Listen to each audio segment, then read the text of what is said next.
Aliens mocked Earth's predators until humans released the honey badger, HFY. A short sci-fi story captain, Lisa Brooks, stood at the viewing window of the Earth diplomatic vessel Curiosity. Stars stretched endlessly before her, but her attention was fixed on the 6 tall insect-like aliens examining the ship's main computer display. The Varlaxians had joined the tour 3 hours ago, and what had started as polite interest had turned into something that felt a lot like mockery. "Is this truly an apex predator of your world?" Ambassador Klizik asked, his translator converting his clicks and chirps into English. His long, segmented finger pointed at the image of an African lion on the screen. The other 5 Varlaxians behind him made chittering sounds that the humans had learned was their version of laughter. "Yes, Ambassador. The lion is considered the king of beasts in many Earth cultures," Dr. Alan Perry replied calmly. As the ship's xenobiologist, he had been tasked with showing Earth's biodiversity to their alien visitors. The 6-month-old diplomatic relations with the technologically superior Galactic Concord had been filled with moments like this. Moments where humanity's achievements seemed small and unimpressive. "Fascinating," Klizik said, but his tone made it clear he found it anything but. "On our homeworld, even our young hunt creatures 3 times this size for their coming-of-age rituals." Lisa watched as Alan's smile became more forced. She understood his frustration. The Varlaxians stood nearly 8 feet tall, with hard exoskeletons that could repel bullets and strength that could bend steel. Their own world, from what they had shared, was a place of massive predators and constant danger. "Show us more of these Earth predators," one of the other Varlaxians requested. "The large ones." Alan nodded and moved to the next images. "These are polar bears, the largest land predators on Earth. They can weigh up to 1/500 pounds. The aliens' compound eyes reflected the blue light of the screen as they studied the white bears. "Primitive," Klizik concluded. "Their claws are inefficient. On our world, the lesser spine ripper has 3-foot retractable blades that can cut through tree trunks." From her position near the communications station, Lisa noticed Jack Miller, her communications officer, typing something into his personal tablet. His face held the hint of a smile, which was unusual given the tense atmosphere in the room. "Something interesting, Officer Miller?" she asked quietly, moving closer to his station. Jack looked up, his eyes bright with an idea. "Just thinking about something, Captain. Have they seen the honey badger yet?" "The honey badger?" Lisa raised an eyebrow. "I don't think so. Why?" Jack shrugged, trying to appear casual. "No reason, just might give our friends something to think about." Before Lisa could question him further, Ambassador Klizik's voice rose in volume. "These are all your dangerous creatures?" The alien's mandibles clicked rapidly. "No wonder your species is so—" He paused, searching for the right word. "Soft. You evolved on a world with such meager threats." Lisa watched as the other crew, members in the room, tensed. 6 months of diplomatic relations had taught them to control their reactions, but the constant condescension was wearing thin. "Your planet must be a peaceful place," Klizik continued.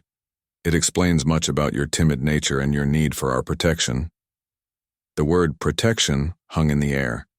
The Galactic Concord had offered Earth membership and protection, but the terms made it clear that humans would be junior partners at best, servants at worst. "We've survived our world quite well, Ambassador," Lisa said, stepping forward. "Each planet presents its own challenges." "Of course, Captain," Klizik replied. "We simply find it charming how your species has flourished, despite evolving alongside such unthreatening wildlife." The tour continued for another hour. The Varlaxians examined images of sharks, crocodiles, and Komodo dragons with the same dismissive attitude. When they finally left, promising to return the next day to discuss protection treaties, Lisa felt a headache forming behind her eyes. "Well, that was humbling," Alan said once the aliens were gone. "According to them, our fiercest predators would be considered pet material on their world." "They're trying to establish dominance," Lisa replied. "It's a negotiation tactic. Make us feel inferior so we'll accept whatever terms they offer." Jack approached them, still holding his tablet. "Captain, I've been doing some research on the honey badger. I think you might find it interesting." "This isn't the time for nature documentaries, Jack," Lisa said tiredly. "With respect, Captain, I think it might be exactly the time." Jack handed her the tablet. "The honey badger isn't our biggest predator or our strongest, but it might be exactly what we need right now." Lisa took the tablet and began to read. As she scrolled through the information and watched short video clips, her expression changed, from skepticism to interest. She saw footage of the small black and white animal fearlessly facing down lions, surviving venomous snake bites, and enduring attacks that would kill animals many times its size. "It's not about size with these creatures," Jack explained. "It's about attitude. They simply don't give up. They don't understand the concept of surrender." Alan peered over Lisa's shoulder at the tablet. "Fascinating. They have incredibly thick skin, partial immunity to venom, and a tenacity that borders on insanity." Lisa watched a clip of a honey badger taking on 6 hyenas, getting repeatedly bitten, yet refusing to back down. "They're like Earth's stubborn streak personified," she murmured. "Exactly," Jack said. "The Varlaxians keep showing us their strength and size. But what if we showed them something different? Something they don't understand?" Lisa handed the tablet back to Jack, a slow smile spreading across her face. "Jack, I want you to compile everything we have on honey badgers, and then I want you to prepare a presentation." "For the Varlaxians?" Alan asked, confused. "No," Lisa replied. "For Earth Command.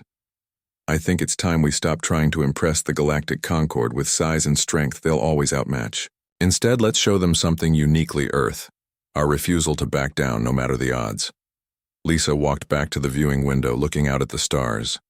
The Varlaxians and the other alien species of the Galactic Concord had been dismissing humans since first contact. They saw a small, physically weak species from a planet with unimpressive predators, but they had never met the honey badger, and they had never truly understood humans. "Call a meeting of the senior staff," Lisa said. "I think we've been approaching this all wrong. We've been trying to show them we're worth respecting. Instead, let's show them what happens when they underestimate us." As she turned back to her crew, Lisa felt a new sense of purpose. The Varlaxians had mocked Earth's predators. Soon, they would learn why that was a mistake. Aliens mocked Earth's predators until humans released the honey badger, HFY, a short sci-fi story. 2 weeks passed quickly aboard the Earth diplomatic vessel Curiosity. Captain Lisa Brooks sat at the head of the conference table in the ship's main meeting room, watching as her senior staff filed in. The atmosphere was tense but excited, a stark change from the defeated mood that had followed most interactions with the Varlaxians. "Is it confirmed?" Lisa asked as Jack Miller took his seat. Jack nodded, his eyes bright with excitement. "Yes, Captain. The Galactic Concord just made the official announcement. They're calling it the Grand Predator Exhibition." Dr. Alan Perry let out a low whistle. "So they're really going through with it? A galactic zoo show and tell." "Not just a show and tell," Jack corrected. "It's being framed as a cultural exchange, but everyone knows what it really is. A chance for the established species to show off their biological superiority." Lisa tapped her fingers against the polished surface of the table. "And they specifically requested that Earth participate? That we bring examples of our apex predators?" "The message was quite clear," Jack replied, though Ambassador Kulzik did mention that we shouldn't feel pressured to participate if we felt our wildlife was too, what was the word he used? Modest, soft. Laughter rippled around the table, but it held no humor. "They're trying to humiliate us," said Chief Security Officer Rita Bennett. "Put our lions and tigers next to their nightmare creatures and make us look pathetic." Lisa stood up and walked to the room's main display screen. "That's exactly what they're doing, but we're not going to play their game, at least not the way they expect us to." She activated the screen, and images of honey badgers filled the display. Videos showed the small animals facing down much larger predators, stealing kills from lions, and surviving attacks that should have been fatal. "For the past 2 weeks, we've been compiling everything we have on Mellivora capensis, the honey badger," Lisa said. "I've sent our findings to Earth Command, and they've approved our plan." Which is? Rita asked, leaning forward. We're going to participate in the exhibition, Lisa explained. But we're not bringing lions or tigers. We're bringing a single honey badger. The room fell silent for a moment before Alan spoke up. Captain, I understand the symbolism, but this is a risky move. The honey badger isn't visually impressive. The aliens will just see a small, unassuming mammal. Exactly, Lisa said with a smile. They'll underestimate it just like they've underestimated us, and then we'll show them what it can do. She gestured to Jack, who stood and took over the presentation. The Varlaxians and other species in the Galactic Concord value size, strength, and aggression, Jack explained. They're expecting us to try to compete on those terms by bringing our biggest, most visually impressive predators. But Earth evolved differently.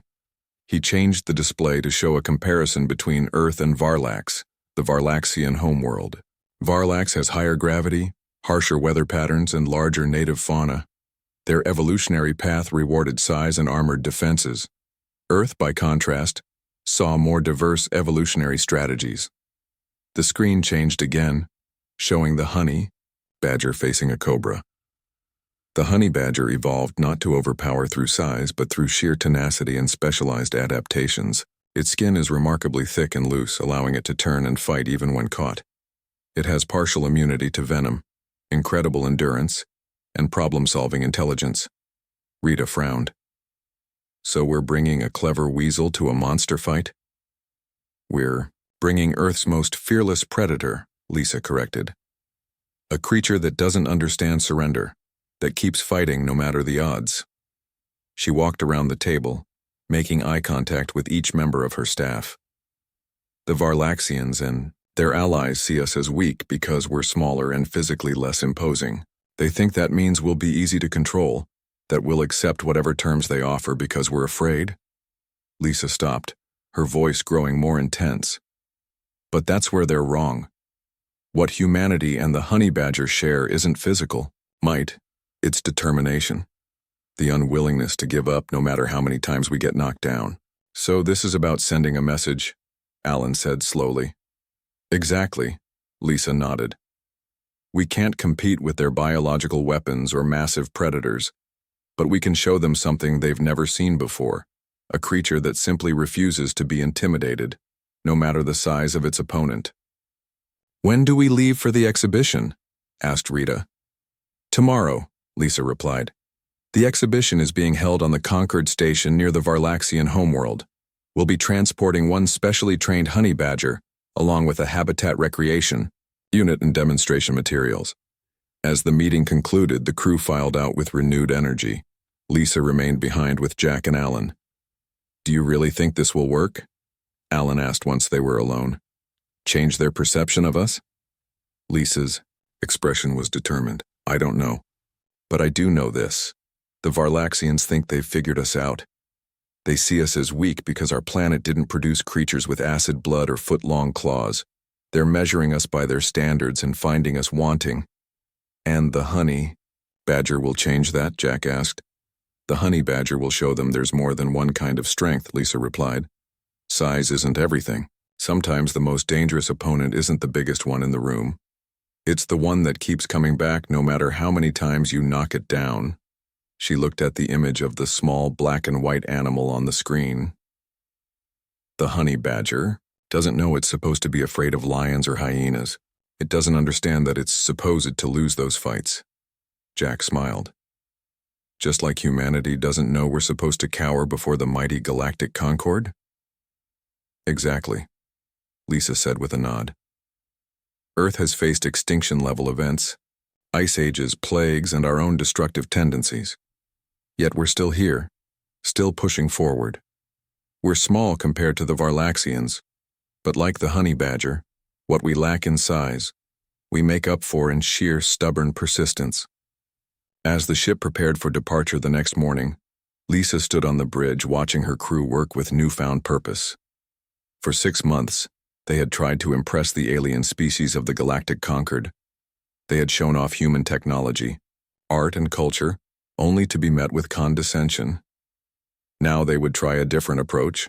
The honey badger wouldn't win a beauty contest against the nightmarish predators of other worlds.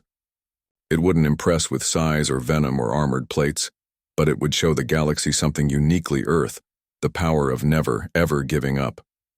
"Course laid in for the Concord station, Captain," reported the helmsman. "Take us out," Lisa ordered, her eyes fixed on the stars ahead. "Let's go introduce the galaxy to the Honey Badger way." Aliens mocked Earth's predators until humans released the Honey Badger. HFY, a short sci-fi story. The Galactic Concord station hung in space like a massive metal flower, its 5 enormous petals extending from a central hub.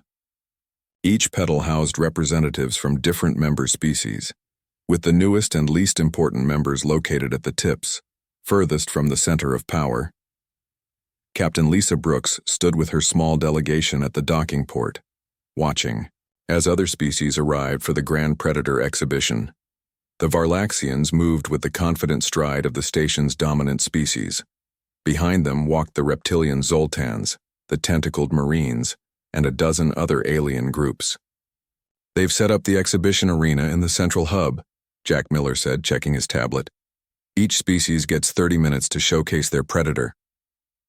Lisa nodded, her eyes on the simple transport container that held Earth's entry. Unlike the massive, reinforced cages of the other delegations, the human container was modest, just large enough for a single medium-sized mammal. "How's our contestant?" she asked Dr. Alan Perry, who monitored the container's life support systems. "Alert and ready," Alan replied. "The honey badger remains in perfect health. The sedation wore off as planned, and he's had a meal of eggs and meat." Ambassador Klzik approached, his insectoid form towering over the humans. 4 of his assistants followed, carrying a massive containment unit that occasionally shuddered from impacts within. "Captain Brooks," Klzik's translator conveyed, his clicking speech. "I see Earth has decided to participate after all. How brave of you." Lisa smiled diplomatically. "We wouldn't miss this cultural exchange, Ambassador." Klzik's compound eyes shifted to the small transport container. "Is that your predator? It must be very small." "Size isn't everything, Ambassador," Lisa replied. "As I believe the exhibition will demonstrate." The Varlaxian made a dismissive gesture with his upper limbs. "We shall see." The Varlaxian spine slicers are eager for their demonstration. They have not been fed in 3 days to ensure an enthusiastic performance. As Klzik moved away, Chief Security Officer Rita Bennett leaned close to Lisa. "His confidence is annoying." "It's about to be tested," Lisa replied. The Grand Exhibition Hall was a vast circular arena with transparent walls separating the display area from tiered seating. Representatives from 27 species filled the seats, with the most senior delegates occupying the prime viewing sections. Lisa noted that the human delegation had been assigned seats near the back, a not-so-subtle reminder of their low status in the Concord hierarchy. "The exhibition will proceed in order of Concord membership seniority," announced the Master of Ceremonies, a tall, willowy alien with silver skin. "First, the Varlaxian delegation." The audience watched as 6 massive arachnid creatures were released into the arena, which had been configured to resemble the rocky terrain of the Varlaxian homeworld. The spine slicers moved with frightening speed, their blade-like limbs slicing through solid metal targets as if they were paper. Their multiple eyes glowed with predatory intelligence as they coordinated their attacks, bringing down simulated prey 3 times their size. The crowd chittered and hummed with appreciation. Next came the Zoltans, whose phase hunters could partially shift between dimensions, appearing to move through solid objects to ambush prey. The Marines showcased their deep leviathans, aquatic predators that required water-filled containment fields and could generate electrical discharges powerful enough to stun creatures from 50 feet away. As each demonstration concluded, Lisa could feel the mood of her team sinking. Earth's entry would seem painfully mundane after these spectacular alien predators. "Where next?" Jack whispered, as the 19th demonstration ended. "Last place." Lisa stood. "Then let's make it count." The silver-skinned announcer's voice held a note of boredom as he said, "Finally, the human delegation from Earth presents their apex predator." Lisa walked to the control podium while Alan and Rita prepared the transport container. The arena, transformed into a simulated African savanna with tall grass, scattered trees, and a watering hole. Distinguished delegates, Lisa addressed the assembly, her voice calm and confident. Earth presents one of our planet's most determined hunters, the honey badger. The transport opened, and the small black and white animal trotted out into the arena. It was unassuming, about 3 feet long including its tail, muscular but not visibly threatening. The honey badger immediately began sniffing around, exploring its new environment with apparent unconcern for the watching aliens. Ripple of what could only be described as alien laughter moved through the audience. This is your apex predator? The Zoltan delegate's voice was clearly amused. Size can be deceiving, Lisa replied, nodding to Alan, who activated the first demonstration sequence. A honeycomb appeared in a hollow tree trunk, guarded by what appeared to be an empty space around it. As the honey badger approached, curious about the honey smell, a swarm of African bees materialized, hundreds of them, filling the air with an angry buzz that was audible even in the seating area. The audience watched first with amusement, then with growing interest as the honey badger ignored the dozens of stings it received. It climbed the tree and during the full attack of the swarm and casually ate the honeycomb, while still being stung repeatedly. The honey badger can tolerate hundreds of bee stings that would kill most mammals, Lisa explained.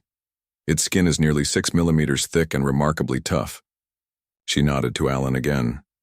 And a new challenge appeared. A large cobra, hood flared, ready to strike. The audience leaned forward as the honey badger approached the venomous snake without hesitation. The cobra struck, its fangs connecting with the honey badger's shoulder. The small predator staggered, seemed disoriented, and collapsed. A murmur went through the crowd. This demonstration had apparently failed. Then, minutes later, the honey badger got back up. It shook itself, located the cobra again, and renewed its attack. This time it caught the snake behind the head and killed it with a powerful bite. Honey badgers have evolved partial immunity to many venoms, Lisa explained to the now attentive audience. Even when affected, they typically recover and return to the fight. For the final demonstration, a simulated pride of lions appeared near the watering hole. One of the lions approached the honey badger, which was now eating the cobra it had killed. The lion, towering over the small predator, roared and swatted at it. Instead of fleeing, the honey badger charged directly at the lion's face, its teeth bared in defiance. The much larger predator, startled by this unexpected response, backed away. The honey badger doesn't understand fear or surrender, Lisa stated as the demonstration concluded. It persists until it succeeds or dies trying. The observation dome had fallen silent. Lisa looked directly at Ambassador Kulzik. On Earth we have a saying, "It's not the size of the dog in the fight. It's the size of the fight in the dog." The honey badger may be small, but it survives in a world of much larger predators through sheer determination. She paused, letting her words sink in. Like the honey badger, humanity may be physically unimposing compared to many conquered species. But we have survived on a world where tenacity often matters more than size or strength. As the honey badger was returned to its container, Lisa could feel the mood in the room had shifted. The other species were looking at the humans with something new in their alien expressions. It wasn't fear or even respect exactly. It was uncertainty, the first crack in their confident dismissal of humanity. Aliens mocked Earth's predators, until humans released the honey badger. HFY, a short sci-fi story. 3 months passed since the Grand Predator exhibition. Life aboard the Earth diplomatic vessel Curiosity had changed in subtle but important ways. The Varlaxians no longer spoke to the humans with open mockery. Other species actually sought out human opinions during conquered meetings. It wasn't respect exactly, but it was a start. Captain Lisa Brooks sat in her ready room reviewing reports when her communication panel chimed. "Captain, incoming emergency transmission from Ambassador Kulzik," Jack Miller's voice announced. "Lisa, raised an eyebrow. The Varlaxian ambassador rarely contacted her directly, and never with an emergency call. Put him through. The screen lit up, showing Klizik. The Varlaxian's normally immaculate exoskeleton looked dull, and his compound eyes moved rapidly, a sign of distress Lisa had learned to recognize. Captain Brooks, the translator conveyed his rapid clicks. I must speak with you urgently. The Concorde faces a threat unlike any we have encountered before. Lisa leaned forward.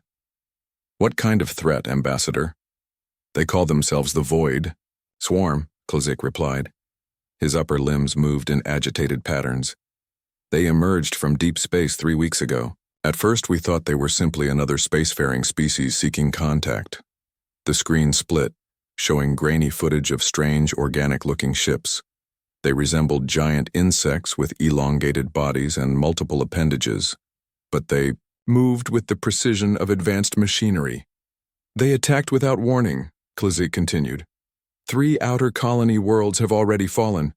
Their ships are different.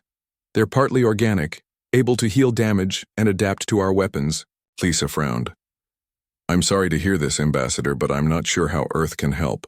Our military technology is centuries behind yours. It is not your technology we need, Klizik said. His mandibles clicked rapidly. A Varlaxian expression Lisa had learned indicated extreme stress. It is your perspective. My perspective? The honey badger approach, Klizik clarified. The Void Swarm adapts to every weapon we use against them. Our military doctrine is to develop the perfect countermeasure, the ideal weapon. But by the time we deploy it, the swarm has already evolved a defense. Lisa understood immediately. And you want us to think like the honey badger. Keep coming back with different approaches, never giving up. Yes. Klizik's translator couldn't fully convey the emotion in his clicks, but Lisa sensed something new in them. Respect, and perhaps fear. The Concorde Council requests Earth's assistance. The swarm will reach your system within months if not stopped. Lisa thought quickly. I'll need to consult with Earth Command. Send all the data you have on these Void Swarm ships and their tactics. We'll get back to you within 24 hours. After the transmission ended, Lisa called an emergency meeting of her senior staff. Dr. Alan Perry and Chief Security Officer Rita Bennett listened intently as she explained the situation. So they're finally admitting they need us, Rita said with a hint of satisfaction. Not us specifically, Lisa corrected. Our way of thinking. The honey badger approach. Alan studied the data Klizik had sent. These Void Swarm ships are fascinating. They appear to incorporate biological components into their technology. Look at these cellular structures. They can regenerate damaged sections and adapt their outer layers to resist whatever damaged them previously. Like an immune system, Lisa murmured. Exactly. Alan nodded. Once they've been exposed to a specific weapon, they develop resistance. The Varlaxians and other conquered species have been trying to create the perfect weapon, one powerful enough to destroy the swarm in a single attack, but each failed attempt just makes the swarm stronger. Rita leaned forward. So instead of one perfect weapon, we need many different approaches, Lisa finished. Like the honey badger. If one attack doesn't work, try something completely different. Keep coming until something succeeds. Jack Miller entered the room, his face grave. Captain, we've received additional data from the Conquered. The Void Swarm has broken through the outer defense perimeter. They've destroyed 3 Varlaxian battlecruisers and 6 Zoltan interceptors. Lisa studied the tactical displays Jack brought up. The swarm ships moved in perfect coordination, adapting their formation to counter each Conquered tactic. Look at how they respond to energy weapons, Alan pointed out. They've developed some kind of reflective coating. And here, when the Zoltans tried kinetic weapons, the swarm ships grew additional armor plating. But they can't be resistant to everything simultaneously, Lisa said slowly, a plan forming in her mind. That would require too much energy, too many resources. There must be limits to how many adaptations they can maintain at once. She turned to her team. We need to test this theory. Jack, contact Earth Command. Tell them what we're dealing with. And request emergency authority to represent Earth in the Concord Defense Council. You have a plan? Rita asked. Lisa nodded. The beginning of one. On Earth we have another saying. If at first you don't succeed, try again. But with a twist. Don't try the same thing repeatedly. Try everything until something works. 2 days later, Lisa stood in the Concord Council chamber. Representatives from all member species crowded the room, their usual political rivalries set aside in the face of the common threat. The Void Swarm has adapted to all our conventional weapons. A Mertine admiral gurgled through its translator. Our energy beams, our kinetic projectiles, our phase disruptors, all ineffective now. They learn from each encounter, added a Zoltan general. Our scientists estimate that within 6 more engagements, they will be completely immune to our entire weapons catalog. Lisa stepped forward. All eyes turned to her, the human, representing the newest and seemingly weakest species in the Concord. You're approaching this problem from the wrong angle, she said calmly. You're trying to find the perfect weapon, the one attack that will destroy the swarm completely. But what if there isn't one? She activated the central display, showing footage of the honey badger from the exhibition. On Earth we have predators like this. They don't win because they're the biggest or strongest. They win because they never give up, and they never try the same failed approach twice.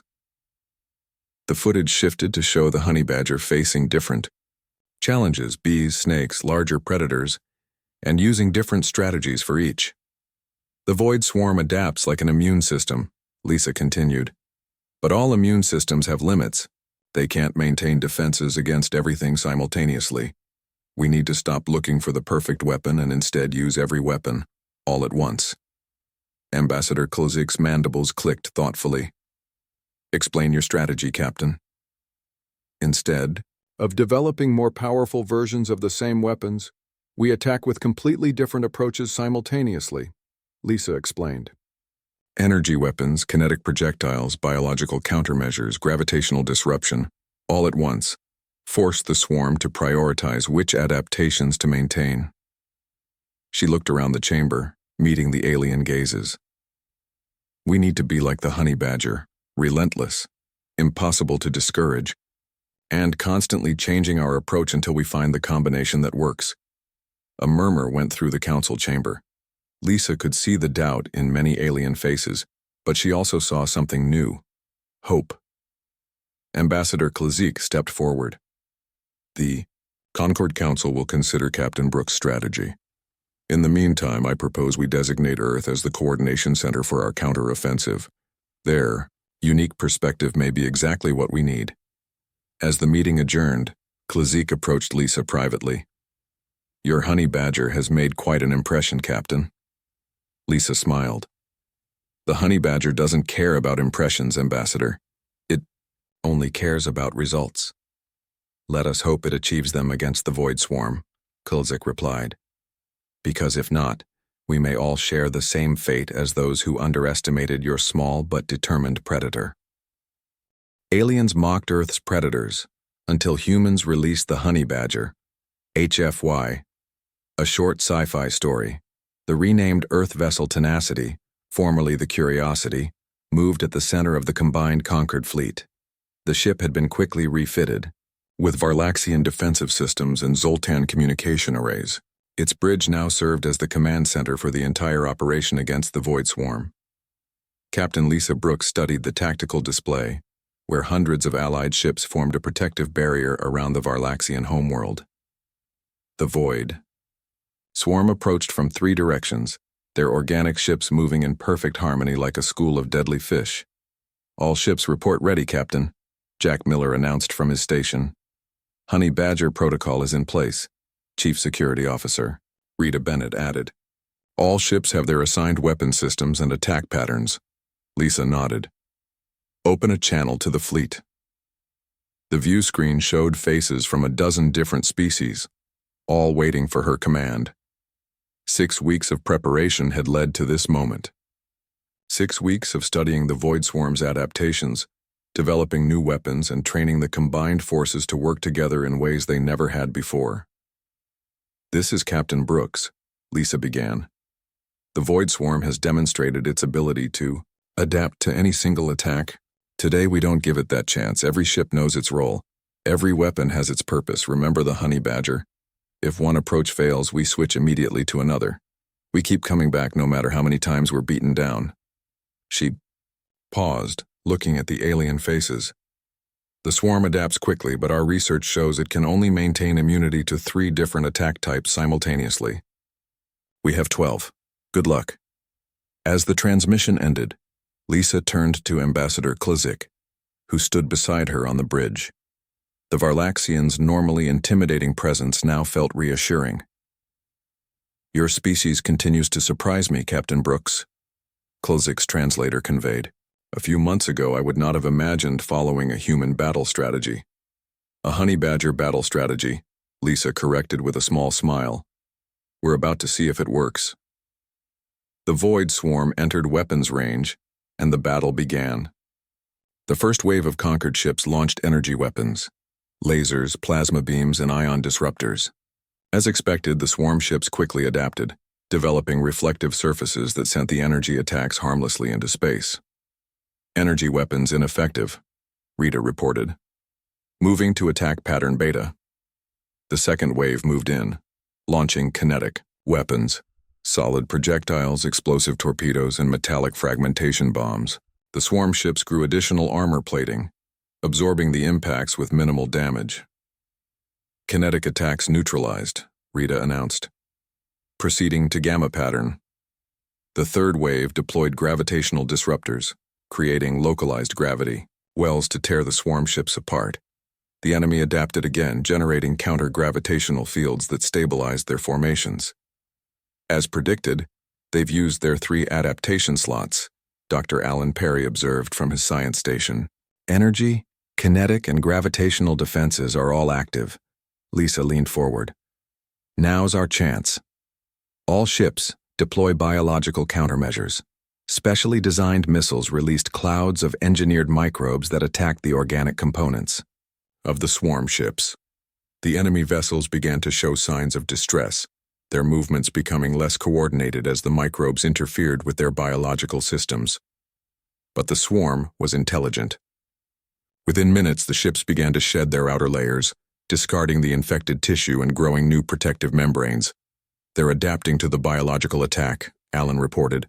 "But look, they've dropped their energy shielding to do it." "All ships with energy weapons, fire immediately," Lisa ordered. The renewed energy attack tore through several swarm ships, but the rest quickly reactivated their energy defenses, at the cost of their gravitational protection. "Gravitational disruptors, fire now," Lisa commanded. The battle continued, in this pattern for hours. Each time the swarm adapted to one type of attack, they had to drop their defense against another. The Concord forces kept rotating their approach, never allowing the enemy to develop a stable defense against all threats. "They're learning," Rita warned after the 4th rotation.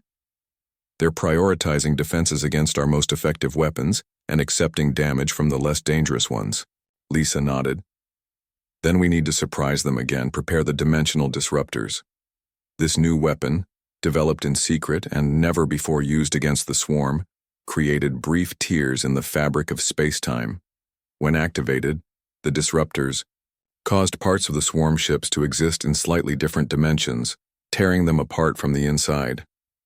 "Dimensional disruptors online," Jack reported, "but we only have enough for one coordinated attack." Lisa met Klizik's compound eyes. One chance. The Varlaxian's mandibles clicked in what Lisa now recognized as determination. The honey badger only needs one chance if it's the right one. Lisa took a deep breath. "All ships activate dimensional disruptors on my mark. 3, 2, 1, mark." Across the battlefield, the hidden weapons activated simultaneously. Space itself seemed to ripple and fold around the swarm ships.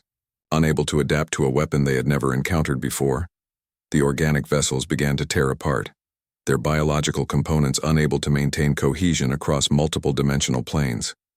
"It's working," Alan exclaimed. 80% of the swarm ships are showing critical damage. The Void Swarm, for the first time since they had appeared, began to retreat. Their perfect formation broke apart as damaged ships limped away from the battlefield. "Shall we pursue?" Rita asked. Lisa studied the tactical display. "No. We've hurt them badly, but we haven't destroyed them completely. If we chase them now, we risk falling into a trap or giving them time to adapt to our dimensional weapons." She turned to Kulzik. "The honey badger knows when to press an advantage and when to consolidate a victory. We've protected the Varlaxian homeworld. Now we need to prepare for the next encounter." 2 days later, Lisa stood with Kulzik in the observation lounge of the Tenacity, watching as repair ships tended to damaged, conquered vessels. "The Concord Council has officially recognized Earth's contribution to our victory," Kulzik said. "Your status has been upgraded. You will no longer be housed at the outer tips of the station." Lisa smiled. "Moving up in the world. Your honey badger strategy saved many lives," the Varlaxian continued. "We had become complacent in our power, believing that superior strength and technology were all that mattered in conflict." He turned, his alien gaze to her. "We were wrong. The Void Swarm was stronger than us in many ways, with technology that could heal and adapt, yet they still lost to a strategy inspired by a small Earth predator. The honey badger doesn't win because it's the strongest," Lisa replied. "It wins because it refuses to accept defeat, and because it's willing to try anything to succeed." Kulzik's mandibles clicked in what Lisa now recognized as thoughtful amusement. Much like humans themselves. "We had good teachers," Lisa said, thinking of all the times throughout human history when persistence had overcome greater strength. Earth may not have the biggest or most visually impressive predators in the galaxy, but what we lack in size, we make up for in determination. As she looked out at the stars, Lisa knew the Void Swarm would return. They would adapt and evolve, and try again. But next time, they wouldn't be facing a galaxy that thought bigger was always better. That strength always defeated tenacity. Next time, they would face a galactic concord that had learned the honey badger way. A concord that included humanity as true partners, not dismissed subordinates. "You know," Lisa said to Kulzik, "on Earth we have a saying. It's not the size of the dog in the fight, it's the size of the fight in the dog." The ambassador's translator was silent for a moment before he responded. "I believe the conquered may need to study more of Earth's small but determined creatures. And perhaps more importantly, learn from the humans who think like them." The Tenacity continued its orbit around the Varlaxian homeworld, its human crew no longer seen as weak or primitive, but as valuable allies who had brought something new to the galaxy. The honey badger approached the power of never giving up no matter the odds.